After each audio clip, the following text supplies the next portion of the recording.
মালিক জিজ্ঞাসা করে প্রতিদিন, বান্দা কি কারণে আমাকে ছেড়ে দিলা? হ্যাঁ, রাত 12টা বাজে তুমি ঘুমায় গেলা, মা ঘুমায় গেল, বাপ ঘুমায় গেল, বিবিও ঘুমায় গেছে, পাড়া পড়শি ঘুমায় গেছে। আল্লাহ বলেন আমি তো ঘুমাই নাই বান্দা, আমিও তো ঘুমাই নাই। সারাদিনে আমিও তো জগৎটা পরিচালনা করছি, তবুও তো আমার কোনো ক্লান্তি নাই, আমি তো ঘুমাই নাই। কেন ঘুমাই নাই জানো বান্দা?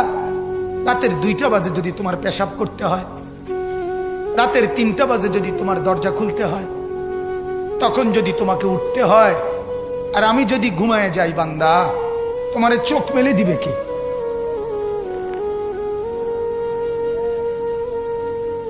এই বাপ, চোখ মেলে দিবে কে?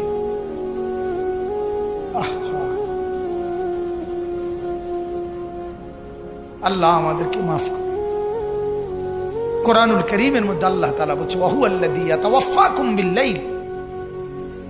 কোরআনে আল্লাহ বলে, বান্দা শোনো, প্রত্যেকটা মানুষকে রাত গভীরে যে ঘুম আমি দেই, সেটা ঘুম না, আমি ওয়াফাত দেই, আমি মূলত মৃত্যু দিয়ে দেই। আবার আমি দয়া করে একটা নির্দিষ্ট সময় পরে চূড়ান্ত মৃত্যু দেব বলে আমি আবার সেই হায়াত সকালবেলা যখন জাগতে শুরু হয় তখন আমি ফিরে